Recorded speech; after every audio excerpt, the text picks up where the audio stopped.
Hi friends, welcome to செந்தமிழ் life style. இப்போ நம்ம என்ன பார்க்க போகிறோம்னா வறுத்து அரைச்ச கருணக்கிழங்கு காரக்குழம்பு. அதுக்கு தேவையான பொருட்கள் என்னென்னு பார்த்துடலாம். கருணக்கிழங்கு வேக வச்சு கட் பண்ணி வச்சுருக்கேன். 2 கத்திரிக்காயை நீல வாக்கில் இருக்கேன். 2 பச்சை மிளகா, ஒரு 1.5 பூண்டு, பெரிய பூண்டு, ஒரு கைப்பிடி அளவுக்கு சின்ன வெங்காயத்தை உரித்து கட் பண்ணி வச்சுருக்கேன். 3 தக்காளியை கட் பண்ணி வச்சுருக்கேன். புளிக்கரைசல் தேவையான அளவு. இந்த தேங்காயில் 1/2 மூடி தேங்காயை துருவி வச்சுருக்கேன். கொஞ்சமாக கருப்பு மொச்சை. இதுக்கு தேவையான மசாலா பொருட்கள்: காரத்துக்கு வரமிளகா, ஜீரகம், மிளகு, மல்லி.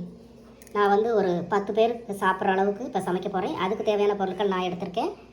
உங்களுக்கு தேவையான அளவுக்கு காரத்தை கூட்டவோ குறைக்கவோ வச்சுக்கிறேங்க. இப்போ என்ன பண்ணலான்னா, ஒரு பாத்திரத்தை அடுப்பில் வச்சுட்டு இதை மசாலையை வறுத்து அரைச்சி பண்ண போகிறோம். அடுப்பு ஆன் பண்ணி பாத்திரம் வச்சாச்சு. பாத்திரம் காஞ்சிருச்சு. இப்போ சேர்த்துக்கலாம். நம்ம நிறைய மசாலானா ஒன்று ஒன்றா போட்டு வறுக்கலாம். இது கொஞ்சமாக இருக்கிறதுனால மொத்தமாக சேர்த்துக்கிறேன்.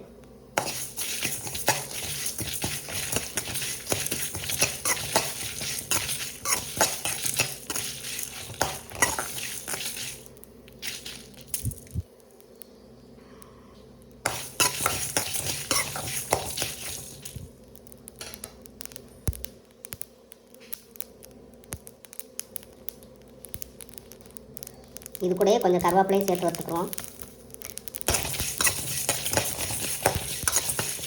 கருவேப்பிலையை குழந்தைங்க சாப்பிட மாட்டாங்க. நம்ம சமைக்கிறதுல கருவேப்பிலை பொடி நம்ம வீட்டிலையே தயார் பண்ணி வச்சுட்டோம்னா எந்த சமையலையும் நம்ம கொஞ்சம் கொஞ்சமாக சேர்த்துக்கலாம். கருவேப்பிலையில் நல்ல நார்ச்சத்து இருக்குது. முடி வளர்ச்சியை தூண்டக்கூடிய சக்தி அதுக்கு ரொம்ப இருக்குது.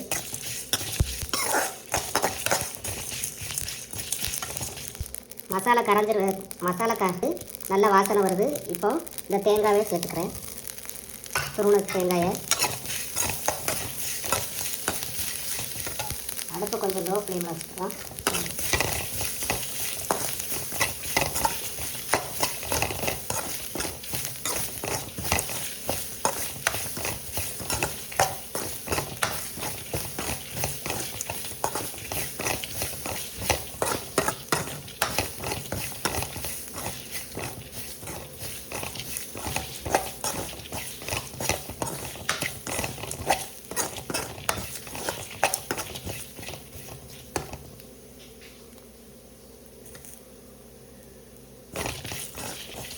ஓரளவு வறுத்தாச்சு. இப்போ நம்ம அடுப்பு ஆஃப் பண்ணிக்கலாம். நம்ம மசாலா ஆரவும் மிக்ஸி ஜாரில் சேர்த்து நம்ம அரைச்சி எடுத்துக்கிடுவோம். பாத்திரத்தை அடுப்பில் வச்சாச்சு. அடுத்து இதுக்கு தேவையான அளவு நம்ம எண்ணெய் ஊற்றிக்கலாம்.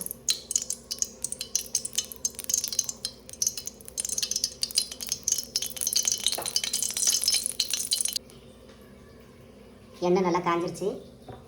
இப்போ நம்ம கடுகு உளுந்தம் பருப்பு சேர்த்துக்கிறோம்.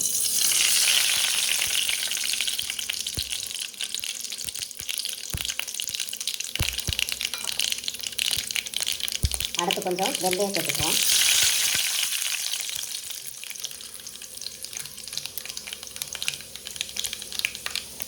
அடுத்து சின்னதாக கட் பண்ண சின்ன வெங்காயம் சேர்த்துக்கிறோம்.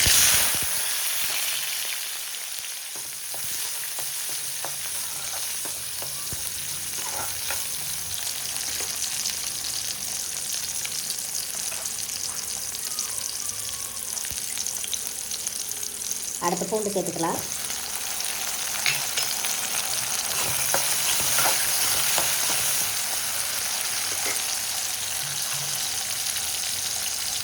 அடுத்து கட் பண்ண தக்காளி சேர்த்துக்கிறோம். இதுலேயே 2 கீரில் பச்சை மிளகா சேர்த்துக்கிறோம்.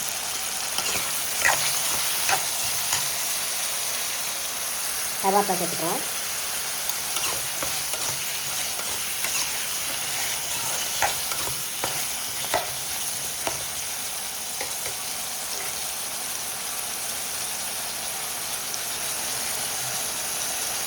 இது கொஞ்சம் நல்லா வதங்கட்டும்.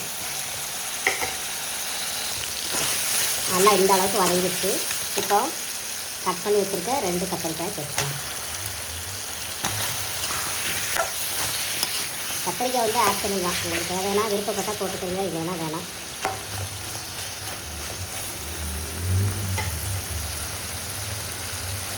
இது கொஞ்சம் நல்லா வதங்கட்டு. இந்த டைமில் நம்ம இந்த குழம்புக்கு தேவையான அளவு மஞ்சள் தூள் சேர்த்துக்குருவோம். நாங்கள் வீட்டிலையே அரைச்சி வச்சுருக்கோம். நல்ல கமன்னு வாசனையாக இருக்கும். நம்ம கடையில் வாங்குறதுக்கும் வீட்டில் அரைக்கிறதுக்கும் டிஃப்ரெண்ட் இருக்குது. இதில் வந்து பிரிஞ்சி இலை போட்டு வச்சுருக்கேன்.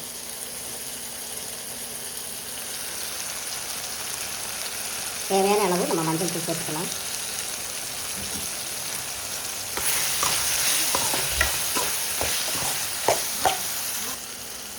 அடுத்து நம்ம அரைச்சி வச்சுருக்க மசாலாவை இதில் சேர்த்துக்கலாம்.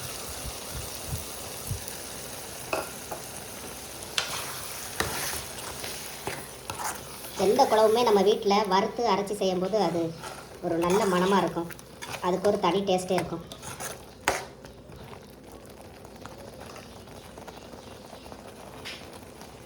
இந்த டைமில் நம்ம புளிக்கரைசலை சேர்த்துக்கலாம்.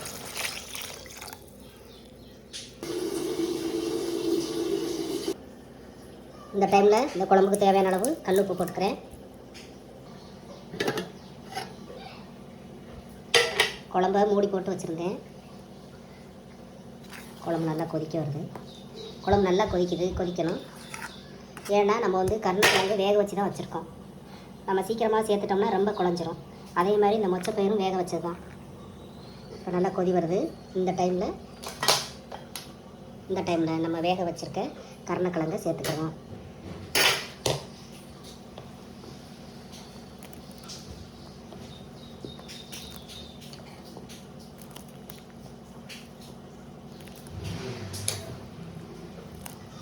நான் எடுத்த மெஷர்மெண்ட்டு இந்த குழம்புக்கு சரியாக இருக்குது. நான் டேஸ்ட்டு பார்த்தேன். நீங்கள் குழம்பு செய்யும்போது உங்களுக்கு தேவையான அளவு காரம் எடுத்துக்கிறங்க, உப்பு எடுத்துக்கிறங்க. உப்பு எப்போவுமே நம்ம கம்மி பண்ணி தான் போடணும். தேவைன்னா நம்ம பின்னாடி சேர்த்துக்கலாம். ஃபஸ்ட்டே நம்ம அதிகமாக சேர்த்துட்டோன்னா அந்த குழம்பு நல்லா இருக்காது, சாப்பிட முடியாமல் வேஸ்ட் ஆகிடும்.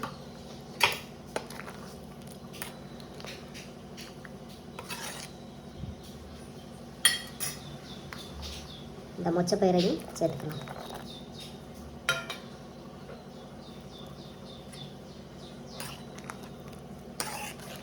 இதே மெத்தடில் கருவாட்டு குழம்பு செஞ்சால் சூப்பராக இருக்கும். இதுலேயும் நல்ல சீலா கருவாடு, அதான் வஞ்சர மீன் கருவாடு, அதை சேர்த்தினா சும்மா அல்டிமேட்டாக இருக்கும். இதை நல்லா கொதிக்கட்டும்.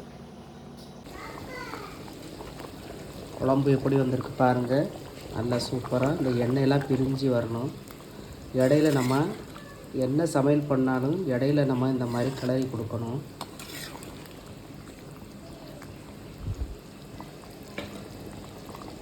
எண்ணெய் நல்லா பிரிஞ்சு வந்திருக்கு. இன்னும் கொஞ்சம் நேரம் இருக்கட்டும். ஃப்ரெண்ட்ஸ், கருணக்கிழங்கு காரக்குழம்பு ரெடி ஆகிடுச்சு பாருங்கள். எண்ணெயெல்லாம் நல்லா பிரிஞ்சு வந்துருச்சு. நம்ம மசாலாலாம் வறுத்து நம்ம செஞ்சுருக்கனால நல்ல ஒரு வாசனையாக இருக்குது. எதையுமே நம்ம இஷ்டப்பட்டு செஞ்சோம்னா நல்லாயிருக்கும். கஷ்டமானது கூட ஈஸியாக இருக்கும். கொத்தமல்லி தலையை கட் பண்ணி வச்சுருக்கேன் பொடிசாக. இதில் தூவி விட்டுக்கலாம்.